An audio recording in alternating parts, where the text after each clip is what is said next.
Thank you so much ma'am. और आप सभी का बहुत बहुत धन्यवाद। आप सभी अपराजिताओं का बहुत बहुत धन्यवाद मुझे इतना वार्मली इनवाइट करने के लिए। और इसी के साथ आप सभी का तहे दिल से स्वागत है हमारे आज के सेशन में। आप सभी जानते हैं, जैसा नूतन मैम ने भी कहा, कि आज हमारा नेशनल कैंसर अवेयरनेस डे है। तो आज इस अवेयरनेस डे में हमें जागरूकता लानी है, अपने आप को जागरूक करना है इस भयावह समस्या के बारे में जिसका नाम है कैंसर। किस प्रकार की ये बीमारी है, क्या क्या ये इसके कारण है, रिस्क फैक्टर्स को समझेंगे, कैसे हम अपना बचाव इस बीमारी से कर सकते हैं। आज हम डिटेल में इस कैंसर नामक बीमारी पर चर्चा करेंगे। तो आज 7 नवंबर है, इस डेट को नोट डाउन कर लीजिए, क्योंकि ये 7 नवंबर को आपको एक ऐसी जानकारी मिल रही है जो आपके जीवन को बदल सकती है।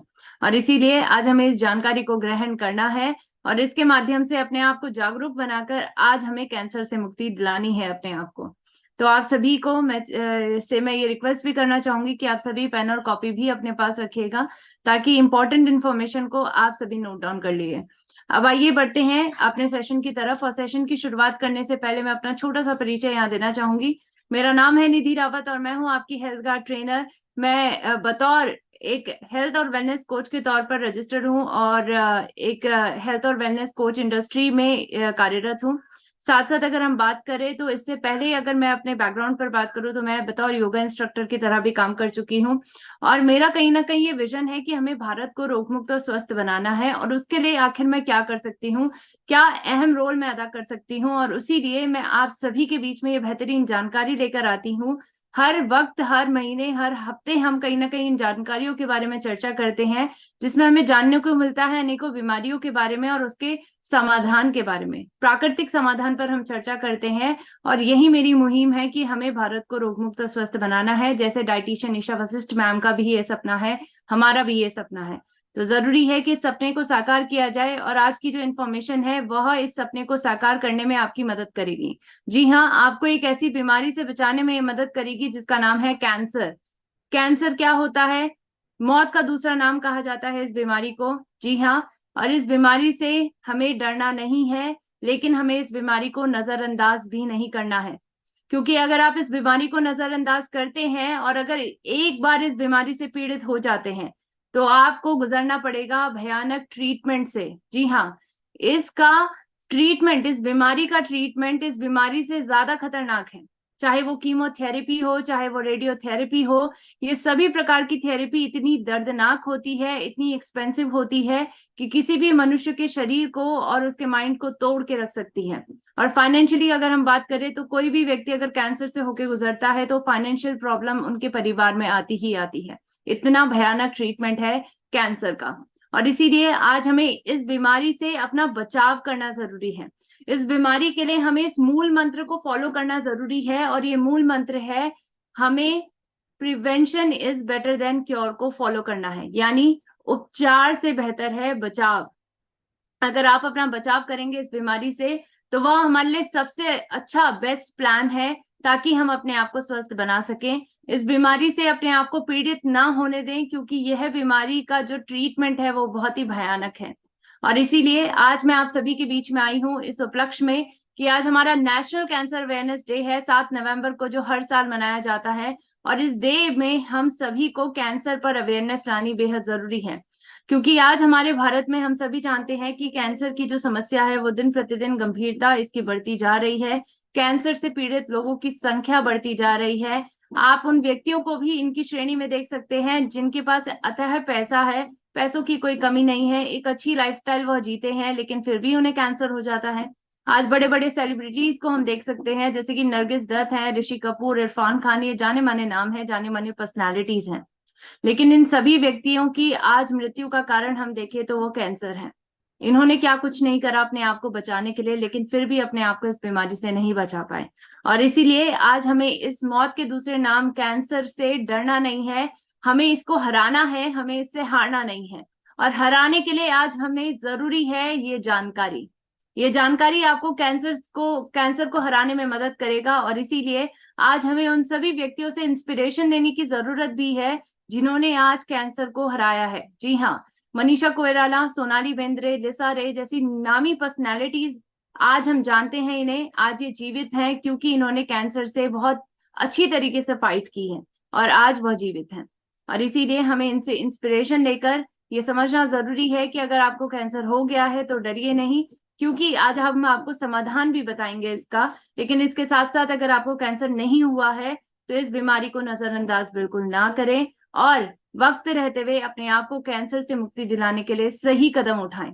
और इसीलिए आज मैं सबसे पहले आपको गंभीरता दर्शाना चाहूंगी, क्या गंभीरता है भारत में इस बीमारी की, और फिर उसके बाद हम चर्चा करेंगे कुछ रिस्क फैक्टर्स पे, और उसके बाद अंत में हम चर्चा करेंगे इसके सॉल्यूशन पर, इसके समाधान पर। आइए सबसे पहले समझते हैं गंभीरता को। देखिए, गंभीरता कुछ इस प्रकार से है कैंसर जैसी बीमारी की भारत में। आईसीएमआर की एक रिपोर्ट यानी Indian council of medical research की एक कैंसर रिपोर्ट जारी हुई है, जिसमें साफ तौर पे बताया गया है कि भारत की अगर हम पूरी पॉपुलेशन को, पूरी जनसंख्या को 8 के ग्रुप में बांट दे तो 8 में से एक व्यक्ति को कैंसर है। जी हाँ, 8 में से कोई एक व्यक्ति जो होगा उसे कैंसर की समस्या है, वो कैंसर का विक्टिम है। आगे आने वाले 5 साल में यानी 2025 तक कैंसर के केसेस भारत में बढ़ेंगे। साफ तौर पे इन्होंने बताया है कि भारत में आगे आने वाले 5 साल में 2025 तक कैंसर के केसेस 12% की दर से भारत में बढ़ने वाले हैं। तो सोचिए 12% भारत की 1.4 बिलियन पॉपुलेशन में आखिर कितने नंबर होंगे। कई करोड़ों लोग आगे चलने वाले वक्त पर कैंसर से पीड़ित हो सकते हैं। और इसीलिए आज हम सभी व्यक्तियों को समझने की जरूरत है कैंसर क्या है, कैंसर क्यों होता है। और इसी वजह से जब आप समझेंगे तो इस जानकारी के माध्यम से आप जागरूक होंगे, अपने आप को बचा पाएंगे कैंसर से। आइए समझते हैं सबसे पहले कि आखिर ये कैंसर नामक बीमारी होती क्या है। देखिए, हम सभी जानते हैं जिसे घर जो है वो ईंट के माध्यम से बनता है, और इसी प्रकार से हमारा शरीर की भी एक बिल्डिंग ब्लॉक है। हमारा शरीर भी सेल्स के माध्यम से बनता है, ये हमारे शरीर का बिल्डिंग ब्लॉक कहा जाता है। ये ट्रिलियंस ऑफ सेल से मिलकर हमारा शरीर बना हुआ रहता है, और इसके माध्यम से अगर हम बात करें तो ये सेल्स जो होते हैं वो एकत्रित होकर टिश्यू का निर्माण करते हैं, और टिश्यू एकत्रित होकर ऑर्गन्स का निर्माण करते हैं, हमारे अंगों का निर्माण करते हैं। और आज हम इन सेल्स को अगर समझें कि ये जो सेल्स हैं, इन सेल्स में ही कहीं ना कहीं कैंसर की बीमारी छुपी हुई है। मैं आप सभी को बताना चाहूंगी कि ये जो कैंसर नामक बीमारी है वो हमारे सेल से कैसे जुड़ी हुई है, क्योंकि कैंसर एबनॉर्मल सेल के कारण ही होते हैं। जी हाँ, हमारे सेल की बनने की प्रक्रिया जो होती है उसको हम सेल डिवीजन कहते हैं। सेल डिवीजन के माध्यम से हमारे सेल्स का निर्माण होता है। क्या होता है कि हमारे सेल जो बॉडी में ऑलरेडी प्रेजेंट है वो एक वक्त बाद मर जाते हैं, उनका लाइफ स्पैन खत्म हो जाता है, और उनकी जगह पर नए सेल्स का निर्माण होता है। नए सेल्स का निर्माण सेल डिवीजन की प्रक्रिया के माध्यम से होता है, जिसमें हमारे सेल्स के अंदर जो डीएनए होता है वो स्प्लिट होता है, और इसके माध्यम से 2 सेल्स का निर्माण होता है। ये 2 सेल्स पुराने वाले सेल की जगह लेते हैं, और इसके माध्यम से हमारे शरीर में यही प्रक्रिया आगे चलती जाती है। सेल्स जो होते हैं वो 2 प्रकार के हमारे शरीर में बनते हैं, या फिर नॉर्मल सेल्स की प्रक्रिया, नॉर्मल सेल्स बनते हैं, या फिर एबनॉर्मल सेल्स बनते हैं। अब नॉर्मल सेल्स क्या होते हैं? नॉर्मल सेल्स ऐसे सेल होते हैं जो एक वक्त बाद जिनकी डेथ हो जाती है, यानी प्रोग्राम सेल डेथ की प्रक्रिया से वो होके चलते हैं। उनका लाइफ स्पैन फिक्स होता है, एक वक्त तक ही वो जीवित रहते हैं, और उसके बाद उनकी जगह नए सेल लेते हैं। जब इन सेल्स को ब्लड सप्लाई मिलती है तो वो लिमिटेड ग्रोथ रेट के साथ आगे बढ़ते हैं, उनकी ग्रोथ रेट लिमिटेड होती है। लेकिन इसी की जगह पर अगर हम बात करें तो दूसरे प्रकार के सेल जो हमारे शरीर में बनते हैं वह है एबनॉर्मल सेल। एबनॉर्मल सेल जो हमारे शरीर में बनते हैं उनके पीछे का कारण है डीएनए में किसी प्रकार की मिस्टेक हो जाना। जब सेल बनते हैं तो डीएनए में जब किसी प्रकार की मिस्टेक होती है, गड़बड़ी हो जाती है, तो उसके कारण एबनॉर्मल सेल का निर्माण होता है। यह एबनॉर्मल सेल की प्रक्रिया ऐसी होती है, इसकी प्रकृति ऐसी होती है कि जब इनको थोड़ी भी ब्लड सप्लाई मिलती है तो ये बहुत ज्यादा ग्रो करने लग जाते हैं।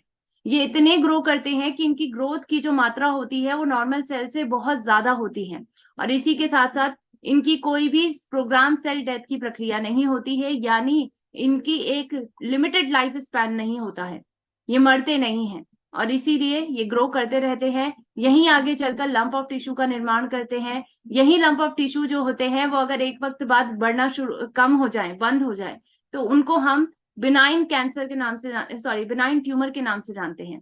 बिनाइन ट्यूमर, और एक होता है मैलिग्नेंट ट्यूमर, मैलिग्नेंट कैंसर के नाम से हम इसको जानते हैं। तो 2 प्रकार से आपके लंप ऑफ टिश्यू बन सकते हैं, और एक होता है जो बिनाइन ट्यूमर। बिनाइन ट्यूमर जो होता है वो नॉन कैंसरस ट्यूमर होता है, लेकिन आपके लिए जो सबसे खतरनाक होता है वह है मैलिग्नेंट कैंसर। जी हाँ, मैलिग्नेंट कैंसर कैसे बनता है कि जब जो ग्रोथ रेट होती है वो सेल्स की बढ़ती ही जाती है, बढ़ती ही जाती है, धीरे धीरे करके वो एक सेल से दूसरे सेल को इन्फेक्ट करते हैं, और इसी के माध्यम से एक वक्त बाद आपका पूरा टिश्यू इन्फेक्ट हो जाता है। टिश्यू के साथ साथ अगर हम बात करें तो पूरा ऑर्गन इन्फेक्ट हो जाता है, और यही मैलिग्नेंट कैंसर को हम नॉर्मल शब्दों में कैंसर कहते हैं। आज ये प्रक्रिया हमारे लिए बेहद डरावनी है, और इसीलिए आज हमें समझने की जरूरत है कि कैंसर का मूल कारण आखिर क्या है। कैंसर का मूल कारण है हमारे शरीर के एबनॉर्मल सेल, जो हर किसी व्यक्ति के अंदर होते हैं।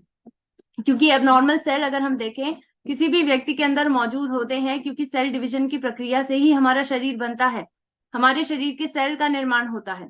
और इसीलिए आज हमें ये समझने की जरूरत है कि क्या कैंसर होने की संभावना हर एक व्यक्ति को है या नहीं। तो मैं आप सभी को बताना चाहूंगी कि कैंसर होने की संभावना हर एक व्यक्ति को है, आपको भी है, मुझे भी है, क्योंकि हम सभी के अंदर एबनॉर्मल सेल होते हैं। ये एबनॉर्मल सेल को कब ब्लड सप्लाई मिलनी शुरू हो जाए हमें नहीं पता, कब ये ग्रो होने लग जाए हमें नहीं पता होता। और इसीलिए आज हमें सबसे पहले रिस्क फैक्टर्स को समझना है, क्योंकि ये रिस्क फैक्टर्स के माध्यम से ही हमारे सेल में एबनॉर्मल सेल की मात्रा बढ़ती है। अब आप सोचिए कि एबनॉर्मल सेल अगर ज्यादा होंगे तो इसके माध्यम से हमारे शरीर में कैंसर होने की संभावना, प्रोबेबिलिटी बढ़ जाएगी। और इसीलिए हमें ये रिस्क फैक्टर्स को आज समझना पड़ेगा। सबसे पहला रिस्क फैक्टर जिसके कारण कैंसर होने की संभावना बढ़ती है, सबसे पहला रिस्क फैक्टर है कि अगर आप तंबाकू का सेवन करते हैं, अगर आप स्मोकिंग करते हैं, तो ये आपके अंदर कैंसर होने की संभावना को बढ़ा देता है।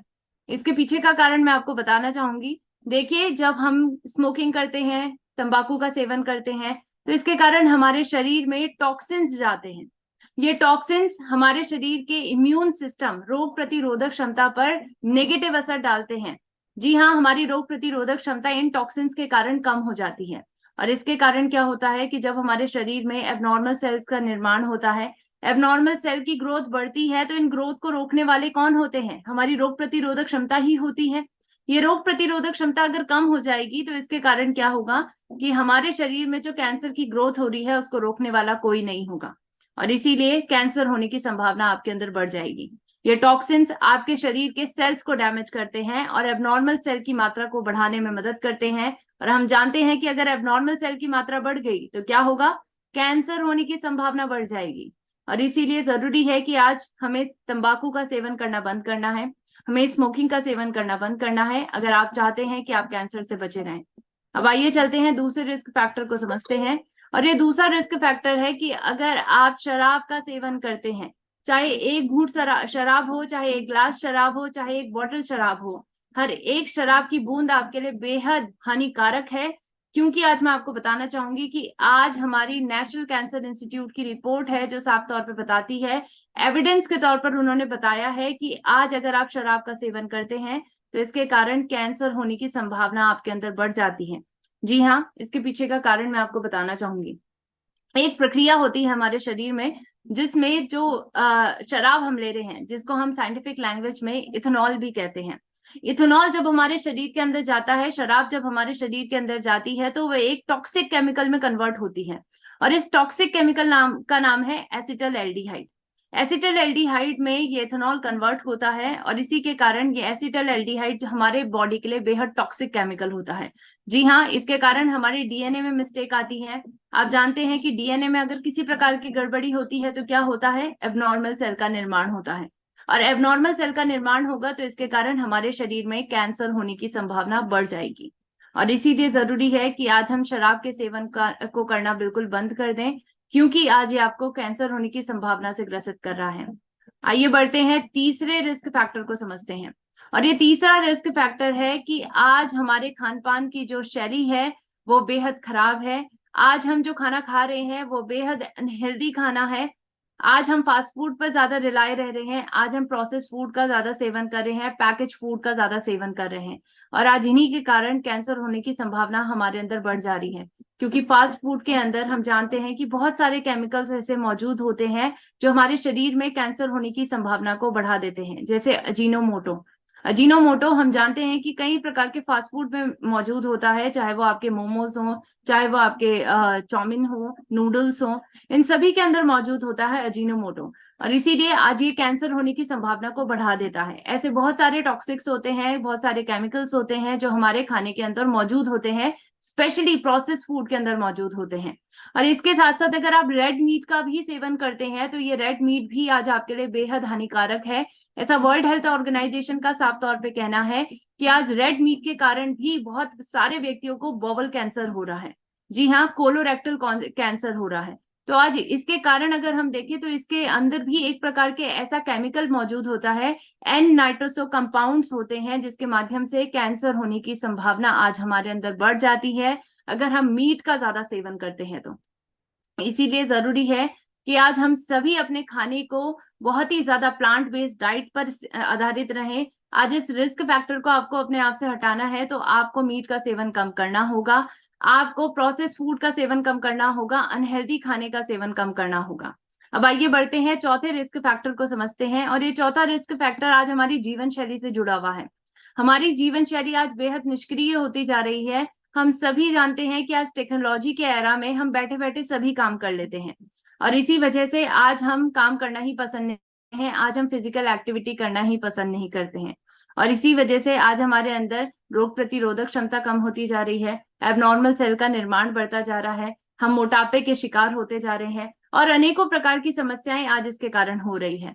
और इसीलिए आज हम सभी को अगर कैंसर के रिस्क से बचना है तो इसलिए उसके लिए हमें क्या करना है, अपनी जीवन शैली को सक्रिय बनाना जरूरी है, आपको फिजिकल एक्टिविटीज करना जरूरी है। अब आइए जानते हैं पांचवें रिस्क फैक्टर को।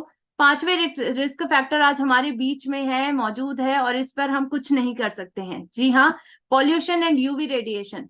हम जानते हैं कि हमारा आसपास का जो एनवायरनमेंट है आज बेहद पॉल्यूटेड हो चुका है। हमारे एनवायरनमेंट में सभी प्रकार के टॉक्सिन्स हैं जो हम सांस के माध्यम से ले रहे हैं, खाने के माध्यम से ले रहे हैं, पानी के माध्यम से ले रहे हैं और ये सभी प्रकार के टॉक्सिन्स हमारे शरीर में जाकर कैंसर का निर्माण कर रहे हैं। जी हाँ, कैंसर का निर्माण आज इसके कारण हो रहा है, मैं आपको बताना चाहूंगी, क्योंकि ये सभी टॉक्सिन्स जब हमारे शरीर के अंदर जाते हैं तो ये ऑक्सीडेंट्स का निर्माण करते हैं और ये ऑक्सीडेंट्स जो होते हैं वो बेहद कार्सिनोजेनिक होते हैं, यानी कैंसर कॉजिंग होते हैं। ये जो फ्री रेडिकल्स हैं जिनको हम ऑक्सीडेंट्स के नाम से जानते हैं, ये सभी कैंसर कॉजिंग होते हैं, कैंसर का मूल कारण होते हैं। और इसीलिए आज ये हमारे सेल को डैमेज कर रहे हैं, एबनॉर्मल सेल की मात्रा हमारे शरीर में बढ़ा रहे हैं और कैंसर होने के रिस्क को भी हमारे शरीर में बढ़ाते जा रहे हैं। अब आइए जानते हैं, छठे रिस्क फैक्टर को समझते हैं। और ये छठा रिस्क फैक्टर हम सभी के बीच में मौजूद होता है जो दिखाई नहीं देता है। जी हाँ, वायरसेस, बैक्टीरिया, सभी प्रकार के माइक्रो ऑर्गेनिज्म जो हमारे आसपास मौजूद हैं और जिनके कारण हमें बहुत सारी बीमारियां होती हैं। कई इन्फेक्शन हमें होते हैं, चाहे वो बैक्टीरियल इन्फेक्शन हो, फंगल इन्फेक्शन हो, हेपेटाइटिस इसके कारण होता है। ये सभी प्रकार की बीमारियां अगर लॉन्ग टर्म तक आपके अंदर बनी रही, आपने इसका सही प्रकार से इलाज नहीं करा, तो आज आगे चलकर यह आपको कैंसर से पीड़ित कर सकता है। और इसीलिए आज हम सभी को इस पर विशेषकर ध्यान देना है कि जो संक्रामक बीमारियां हमारे अंदर पनप रही हैं, उनके कारण आज कैंसर होने की संभावना बढ़ती जा रही है और इसकी रोकथाम बेहद जरूरी है। अब आइए समझते हैं सातवें रिस्क फैक्टर को। और ये सातवां रिस्क फैक्टर है इन्फ्लामेशन, जिसको हम सूजन के नाम से भी जानते हैं। जी हाँ, सूजन, स्पेशली जो अंदरूनी सूजन है जिसके बारे में हमें पता ही नहीं होता है, जिसके बारे में हम अवगत नहीं होते हैं, ये अंदरूनी सूजन आज हमारे लिए बेहद टॉक्सिक होती जा रही है और ये कैंसर कॉजिंग हो रही है। जी हाँ, इसके कारण कैंसर हो रहे हैं क्योंकि ये जो इन्फ्लामेशन होती है लंबे समय तक ये आपके शरीर के सेल्स को डैमेज करने का काम करती है और इसी वजह से एबनॉर्मल सेल की मात्रा आपके शरीर में बनती है और इसके कारण कैंसर होता है। और इसीलिए आज हमें इन सातों रिस्क फैक्टर्स को समझते हुए आज ये समझना जरूरी है कि हमें इन सातों रिस्क फैक्टर से अपने आप को दूर रखना है, इन सातों रिस्क फैक्टर को वक्त रहते हुए न्यूट्रलाइज करना है, क्योंकि हम जानते हैं कि इस बीमारी के लिए जरूरी है इस मूल मंत्र को फॉलो करना, prevention is better than cure, यानी उपचार से बेहतर है बचाव। बचाव कैसे कर सकते हैं आप अपना? अगर आप चाहते हैं कि आप इस बीमारी से, कैंसर नामक बीमारी से, इन सभी रिस्क फैक्टर से अपना बचाव करें, तो आपके लिए जरूरी है कि आप रूल ऑफ 4 को फॉलो करें। अब ये रूल ऑफ 4 क्या होता है, मैं आप सभी को बताना चाहूंगी कि रूल ऑफ 4 यानी 4 रूल्स हैं आपके पास। अगर आप इन चारों रूल को फॉलो करते हैं, चारों प्रोटोकॉल्स को फॉलो करते हैं, तो आप अपने आप को कैंसर से बचा सकते हैं। जी हाँ, कैंसर की रोकथाम की जा सकती है। सबसे पहला रूल है कि आपको अपने लाइफस्टाइल में चेंजेस लाने होंगे। दूसरा रूल है कि हमें ऑक्सीडेशन से फाइट करनी होगी। तीसरा रूल है कि हमें इम्यूनिटी को बेहतर बनाना होगा। और चौथा रूल है कि हमें इन्फ्लामेशन को कम करना होगा। आज इन चारों रूल के बारे में हम समझेंगे, क्या क्या हमारे पास समाधान आज मौजूद है इन चारों रूल्स को अपने जीवन में अपनाने के लिए, उस पर बातचीत करेंगे। आइए जानते हैं सबसे पहले रूल को। रूल ऑफ 4 में सबसे पहला रूल है लाइफस्टाइल चेंजेस, यानी हमें अपनी जीवन शैली में बदलाव लाना होगा। अब कौन कौन से बदलाव हमें जीवन शैली में लाना जरूरी है? सबसे पहला डाइट, क्योंकि आहार आपके स्वास्थ्य का 90% इसका रोल होता है, यानी आहार का आपके स्वास्थ्य को बनाने में 90% रोल है। और इसीलिए हम क्या खा रहे हैं, क्या वो हमारे शरीर में कैंसर को उत्पन्न कर सकता है या नहीं, इसके बारे में हमें अवगत होना जरूरी है।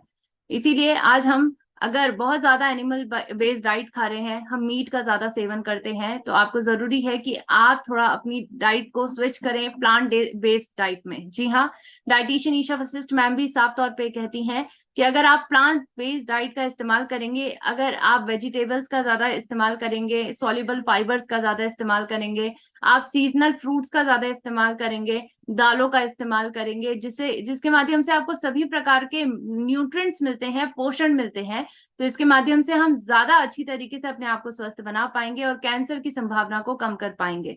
क्योंकि आज मीट का सेवन करना भी एक प्रकार से एक ऐसा फैक्टर बन चुका है जिसके कारण हमें कैंसर हो सकता है अगर हम बहुत अत्यधिक सेवन करते हैं।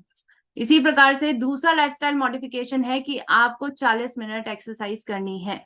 जी हाँ, अगर आप निष्क्रियता को सक्रियता में कन्वर्ट कर लेंगे, अगर आप अपनी जीवन शैली को एक्टिव बनाएंगे, प्रतिदिन अपने आप के लिए 1 घंटा से लेकर 40 मिनट भी अगर आप निकालेंगे, तो आप अपनी जीवन शैली को एक्टिव बना पाएंगे और अपने बॉडी का ध्यान रख पाएंगे, कैंसर से इसे बचा पाएंगे।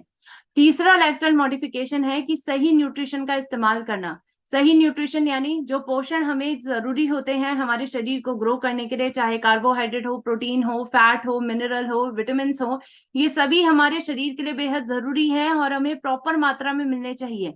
और इसीलिए हमें न्यूट्रिशनल सप्लीमेंट्स का इस्तेमाल करना बेहद जरूरी है, क्योंकि आज हमें सभी प्रकार के पोषण अपने खाने के माध्यम से नहीं मिलते हैं, क्योंकि खाने में मिलावट होती है।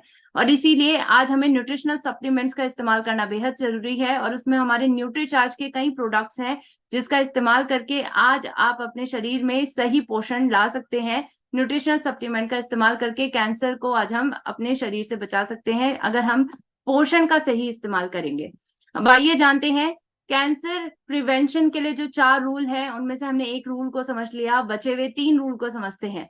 ये बचे हुए 3 रूल हैं कि हमें ऑक्सीडेशन से फाइट करनी है, हमें अपनी रोग प्रतिरोधक क्षमता को बेहतर बनाना है और हमें सूजन से अपनी रोकथाम करनी है। सूजन की रोकथाम कैसे की जा सकती है?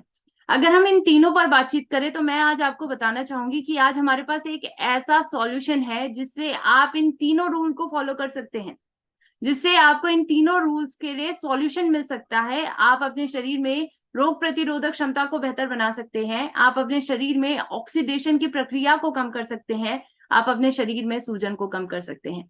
और उस प्रकृति के नायाब तोहफे का नाम, जिसके माध्यम से आज प्राकृतिक तरीके से इन तीनों का सॉल्यूशन पा सकते हैं, एक पावर पैक कॉम्बिनेशन है जिसका नाम है गामा ओरिजिनॉल। जी हाँ, गामा ओरिजिनॉल वर्ल्ड का सबसे पावरफुल एंटीऑक्सीडेंट है जिसके माध्यम से हमारे शरीर में ऑक्सीडेशन की मात्रा को कम किया जा सकता है, ऑक्सीडेंट की मात्रा को कम किया जा सकता है। सूजन की रोकथाम में ये बेहतरीन काम करता है क्योंकि इसके अंदर एंटी इंफ्लामेटरी प्रॉपर्टी है और साथ साथ ही आपकी रोग प्रतिरोधक क्षमता को बेहतर बनाता है। कई प्रकार के क्लिनिकल ट्रायल से ऑलरेडी प्रूवन है कि गामा ओरिजिनॉल जो भूरे चावल की भूरी परत से निकाला गया एक सफेद कलर का पाउडर है जो बेहद प्रकृतिमय है, प्रकृति के माध्यम से ही मिला हुआ ये हमें तोहफा है, जिसके माध्यम से आज आपको तीनों प्रकार की ये प्रॉपर्टीज मिलेंगी जो आपको कैंसर से बचाने में मदद करेगी। ये आपकी एंटीऑक्सीडेंट की मात्रा आपके शरीर में बढ़ाएगा, एंटी इंफ्लामेटरी प्रॉपर्टी यानी सूजन की रोकथाम में मदद करता है और रोग प्रतिरोधक क्षमता को बेहतर बनाने में आज ये मदद करता है। और इसके माध्यम से आज हम ये कह सकते हैं कि गामा ओरिजिनॉल एक ऐसा पावर पैक सॉल्यूशन बन चुका है जो आपको कैंसर से बचा सकता है।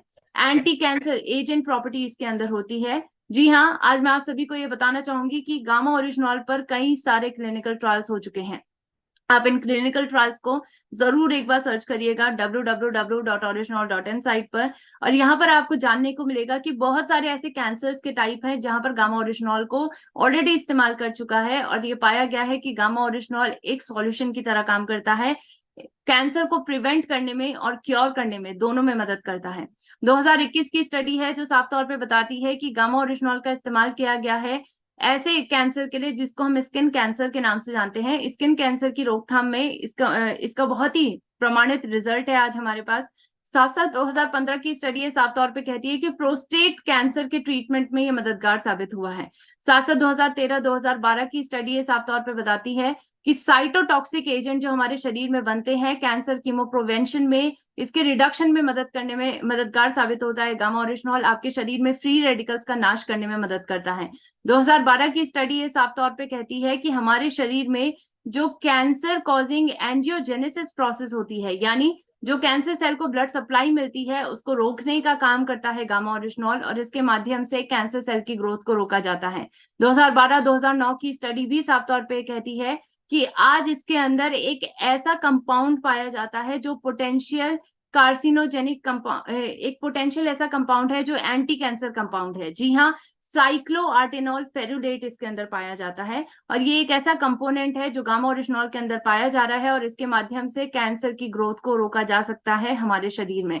इसके साथ साथ 1998 की स्टडी भी साफ तौर पे बताती है कि इसके अंदर एंटी एंजियोजेनिक मैकेनिज्म है, यानी ये ट्यूमर की ग्रोथ को कम करने में मदद करता है, उसकी जो ब्लड सप्लाई उसको मिल रही है उसको रोकने में मदद करता है, और इसके माध्यम से कैंसर सेल की ग्रोथ को रोका जाता है। और आज इसके इतनी सारी क्लिनिकल स्टडीज के कारण ही आज भारत के कई डॉक्टर्स हैं जो रिकॉग्नाइज तरीके से ये कहते हैं कि गामा ओरिजिनॉल हर एक भारतीय की जरूरत है, अगर वह अपना कैंसर से रोकथाम करना चाहते हैं, अगर वह चाहते हैं कि वो कैंसर से बचें और कैंसर जैसी बीमारी को सही करें। और इसी श्रेणी में हमारे डॉक्टर राहुल भार्गव जी भी आते हैं। जी हाँ, डॉक्टर राहुल भार्गव जो फोर्टिस हॉस्पिटल में कार्यरत हैं, और इनका ऑलरेडी ये मिशन भारत में चल रहा है कि हमें भारत को कैंसर मुक्त बनाना है, स्वस्थ बनाना है। और इसी संदर्भ में इनका कहना है कि गामा ओरिजिनॉल हम सभी भारतीय की जरूरत है, क्योंकि आज ये कैंसर की रोकथाम में बेहतरीन तरीके से काम करेगा और कैंसर को सही करने में भी मदद करता है। आप सभी डॉक्टर साहब की वाणी सुनिए। डॉक्टर साहब क्या कहते हैं इससे रिलेटेड, कि क्या सच में गामा ओरिजिनॉल एक एंटी कैंसर कंपाउंड है या नहीं, आप इनसे डायरेक्टली सुनिए। Gamma oryzanol has been found out to be effective as an antioxidant which comes from rice bran in preventing the cancers if taken for a long period. And this gamma oryzanol is basically an activator of NK cells which keeps the cancer cells at check. It not only works through NK cell but also it inhibits angiogenesis. It means it cuts the supply for the cancer cells to grow. सभी ने जरूर ध्यानपूर्वक तरीके से सुना होगा। Doctor साहब यहाँ पर साफ तौर पे कह रहे हैं कि गामा ओरिजिनॉल को अगर आप लंबे समय तक लेते हैं तो ये आपके शरीर में कैंसर होने की संभावना को शून्य कर सकता है। ये आपके शरीर में नेचुरल किलिंग सेल्स को एक्टिवेट करता है, जिसके माध्यम से कैंसर सेल की ग्रोथ को रोका जाता है। एंजियोजेनेसिस की प्रोसेस, यानी जो कैंसर सेल की ग्रोथ होती है ब्लड सप्लाई मिलने के कारण, ये ब्लड सप्लाई को रोकने का काम करता है गामा ओरिजिनॉल, और इसके माध्यम से कैंसर सेल की ग्रोथ को रोका जाता है। तो आज एक बेहतरीन सॉल्यूशन के तौर पर गामा ओरिजिनॉल को देखा जा सकता है, जिसके माध्यम से हम सभी व्यक्तियों को कैंसर से मुक्ति दिला सकते हैं। आज भारत में हमारे पास कई टेस्टिमोनियल है जिन्होंने इस्तेमाल करा है गामा ओरिजिनॉल, ऐसे व्यक्ति हैं, और उसके माध्यम से उन्होंने अपनी कैंसर की समस्या से राहत भी पाई है, साथ साथ कैंसर को प्रिवेंट भी किया है। अभी हमारे पास हाल फिलहाल में एक टेस्टिमोनियल आया है अमित सरकारिया सर का, जो जूनागढ़ गुजरात से बिलोंग करते हैं, और इनका लीलावती हॉस्पिटल में इलाज चल रहा था और ये स्टेज 4 में थे कैंसर के, और डॉक्टर्स का ऐसा कहना था कि अब आपके पास ज्यादा वक्त नहीं बचा हुआ है, आप अपने गांव चले जाइए क्योंकि अब आपका बचना बहुत ही असंभव है, और इसीलिए इनका ट्रीटमेंट बंद हो गया था। जब ये गांव गए, गांव जाकर इन्होंने गामा ओरिजिनॉल का सेवन करना शुरू करा, और इसके बाद इन्होंने अपने अंदर एक मिराकुलस बेनिफिट पाया। इन्होंने ये देखा कि इन्होंने जब से गामा ओरिजिनॉल का सेवन करना शुरू करा, दिन में ये 3 बार इस्तेमाल करते थे, सुबह, शाम और रात को 2-2 कैप्सूल हर बार, यानी टोटल 6 कैप्सूल्स का वो इस्तेमाल करते थे। और इसके माध्यम से बिफोर एंड आफ्टर की रिपोर्ट आप देख सकते हैं कि इनका कैंसर पूरी तरीके से खत्म हो गया है। जी हाँ, कैंसर सेल की ग्रोथ पूरी तरीके से बंद हो गई है और ये आज एक स्वस्थ जीवन जी रहे हैं। तो जरूरी है कि आज हम इन सभी टेस्टिमोनियल के माध्यम से अपने अंदर विश्वास जगाएं और विश्वास जगेगा तभी हम गामा ओरिजिनॉल को इस्तेमाल करेंगे और अपने आप को कैंसर से बचाने में मदद करेंगे, क्योंकि आज ये बीमारी है जिससे अपना बचाव करना बेहद जरूरी है। ये ऐसी बीमारी है जो अगर आपको एक बार हो गई तो ये बहुत ही भयानक बीमारी के रूप में जन्म लेता है, और इसीलिए अपने आप को पहले बचाएं इस बीमारी से। Prevention is better than cure को अपनाएं अपने जीवन में और इसके माध्यम से अपने आप को स्वस्थ बनाएं। इसके साथ साथ आपको डाइटिशियन ईशा वशिष्ठ मैम के मिशन से जरूर जुड़ना है कि हमें फॉर एवर हेल्दी अगर रहना है तो आपको forever healthy with Isha YouTube channel को जरूर फॉलो करना है, क्योंकि इसके अंदर आपको बेहतरीन जानकारी मिलती है गामा ओरिजिनॉल के साथ साथ हमें कैसे अपने लाइफस्टाइल को प्रकृति में बनाना है और स्वस्थ जीवन जीना है, इसके बारे में आपको जानने को मिलता है। इसलिए जरूरी है कि आज अपने आप को कैंसर जैसी बीमारी से बचाया जाए, और उसके लिए हमें गामा ओरिजिनॉल का इस्तेमाल करना है, लाइफस्टाइल चेंजेस को अपनाना है और अपने आप को स्वस्थ बनाना है। इसी के साथ आई होप आज के सेशन से आप सभी को जानने को मिला होगा कि कैंसर क्या है, कैसे इसका रोकथाम किया जा सकता है, क्या रिस्क फैक्टर्स हैं, और इसके माध्यम से आप जरूर जागरूक हुए होंगे। आप जागरूक होंगे, आपका परिवार जागरूक होगा, आपका समाज जागरूक होगा, और धीरे धीरे करके भारत जागरूक होगा और कैंसर से अपना बचाव करेगा। इसी के साथ मैं अपनी वाणी को यहीं विराम देना चाहूंगी, और आप सभी का बहुत बहुत धन्यवाद मुझे इतना पेशेंसली सुनने के लिए। Over to you ma'am, thank you so much.